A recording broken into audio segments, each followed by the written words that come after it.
Okay. All right. Good evening, everybody. Thank you very much for joining this live webcast, simultaneously recorded and then uploaded automatically to YouTube channel, conducted by yours truly, Daniel McCarthy. I have the humble responsibility for working tirelessly for a pack of absolute killers in this office at the epicenter here in Phoenix, Arizona. And of course, I want to thank you for taking the time this evening in joining us.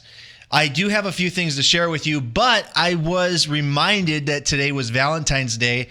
And the fact of the matter is that I'll just make it very clear to you. Lexi told me point blank. I was on the phone with her, and she said, "Daniel, it's Valentine's Day.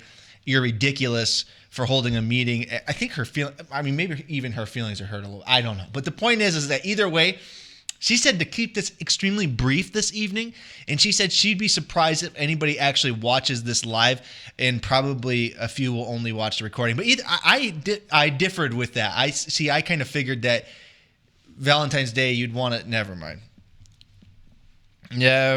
Let's just keep her going. Okay. First and foremost, and this is a gentle reminder, but just a very important reminder.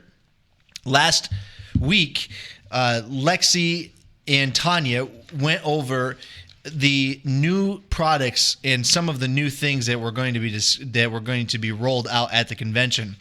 And I know that there's a lot of misinformation out there and a lot of miscommunication and those type of things.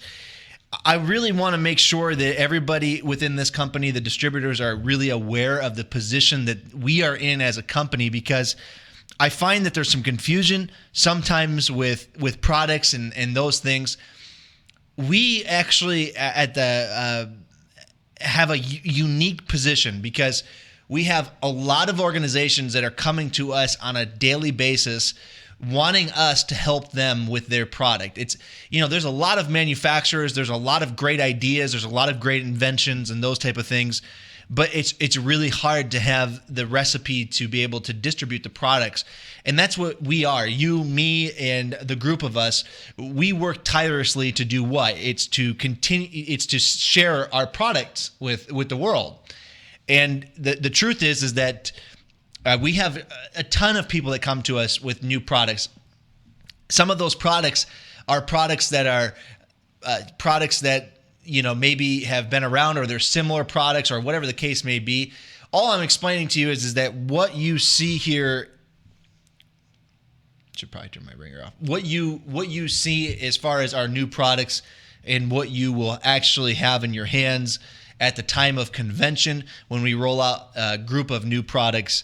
In the future, for years and years to come, as we continuously roll out new products, I would just caution everybody to wait until the new products are released before you look at what it is that we're doing, because until the product's actually sellable and on our website and ready to go, it's just talk up until that point. We're doing a ton of sampling. We're doing a ton of experimenting. And I'll tell you this, we're actually going to be doing a lot of manufacturing in our warehouse here, and we're going to continuously build on the manufacturing. Ideally, we are the manufacturing facility for as many of our products as possible. That's, of course, is always the goal.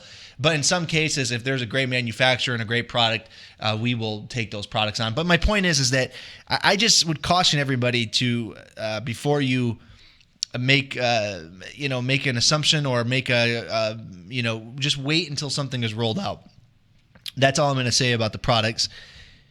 I wanted to emphasize something else, though, is that what we're doing here is we're taking a much more sophisticated approach internally to rolling out new products. In the past, as we've rolled out products, many of you are aware that when we roll it out, it's kind of ran like a frat house around here. It's just like, hey, let's roll this out tomorrow. It's done. Let's get it out.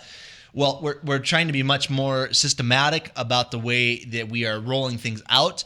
So you're going to find that there's going to be a lot more training, a lot more time that we're preparing you before the product's actually done, so we can work out some of those kinks.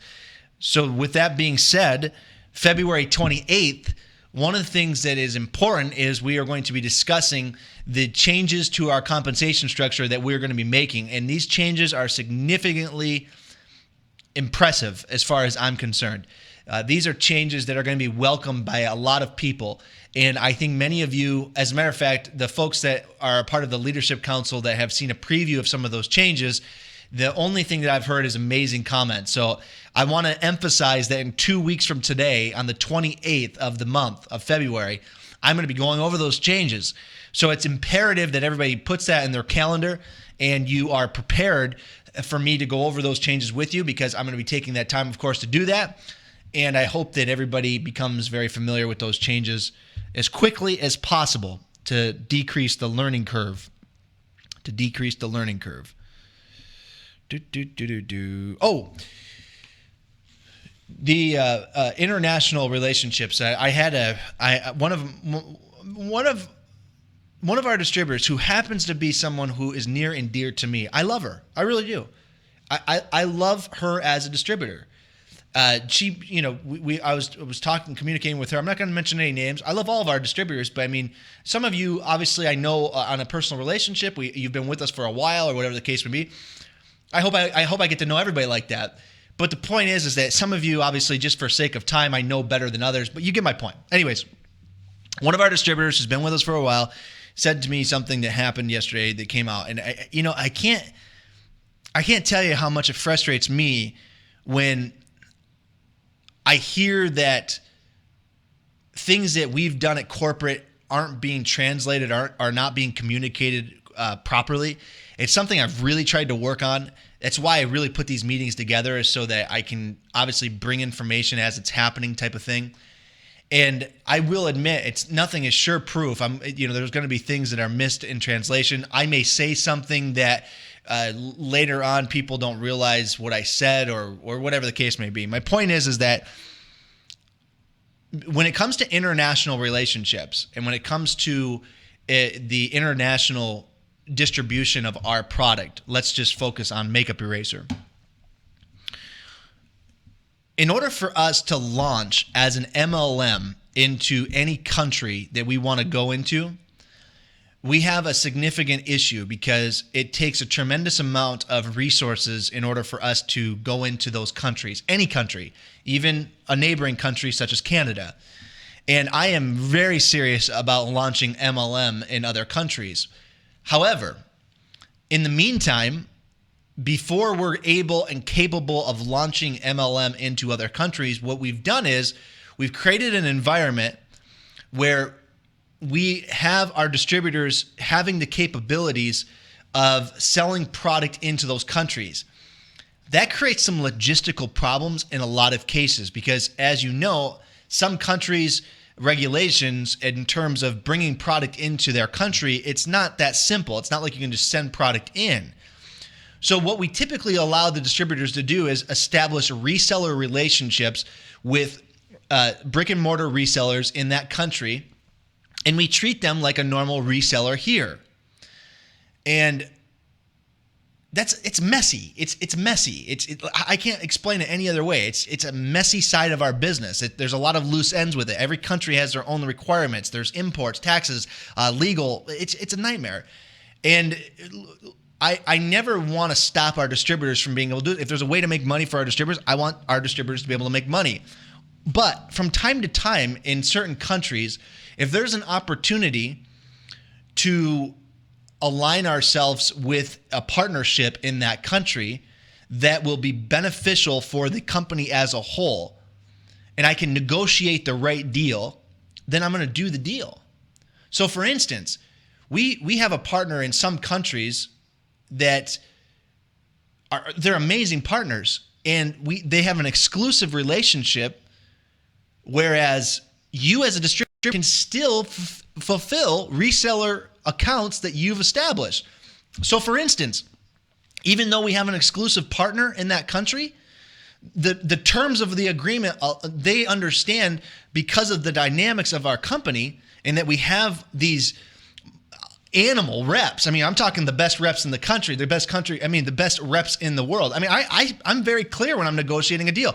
The reps that we have, these are the best entrepreneurs in the country. I believe that. I mean, I know we're working together. I believe in my people. So I tell when I'm negotiating a deal, I explain the dynamics of the relationship with the distributors here in the United States and how I'm not willing to do a deal unless the distributors can still fulfill deals in those countries. But guys, I can't change the fact that in a situation where, let's say, for instance, the right deal is negotiated where distributors can still fulfill resellers and acquire new resellers. However, because of the proactivity of that exclusive relationship in that country, guess what? Right? What happens is that your old resellers get maybe your reseller bypasses you and goes to that exclusive relationship. I get it. We have those types of relationships in many countries. The list is always evolving. It's always changing. The last time I put out an updated list was last year. It's time to put out a new one. And I just want to make sure everybody's aware that in countries like Canada or in countries that are, like Europe, Europe, right now in Europe, our exclusive relationships we're wide open in Europe, all the European countries. But my point is that I apologize for those of you that have business in those countries, a relationship is there, and that person takes it's tough. It's tough. Dealing with other countries is tough. So I will put out an updated list because I know there's some questions about international relationships. I'll be happy to do that. But please be patient when it comes to those kind of things. If you have a relationship in those countries, I'm so sorry if you lose an account due to the distributor that's actually there on the ground. And I know that is a heartbreaking thing when you lose a sale somewhere or something like that happens. I apologize. So with that being said, I'm not going to talk any more about that, but I hope that it clarifies some of those things. But either way, listen, guys, it's Valentine's Day. I am being very rude. I was told to keep this short. I'm not going to do anything other than I'm ending this call early tonight. You guys go spend the time with your loved ones on Valentine's Day, and I will see you back next Tuesday with information. Remember convention. If you haven't booked your ticket, get here for convention. I'm telling you, it's important. I have another surprise that's going to be happening for convention that we're going to be announcing hopefully on the 28th call. So there's going to be another surprise at the convention, which I'm ecstatic to share. So guys, I hope you're excited. Go out there, sell, and or share, depending on what you are comfortable with. Some like to share, some like to sell. Either way, have a great Valentine's Day with your loved ones. Thank you for everything that you do, everybody, and we'll see you back again next week, next Tuesday.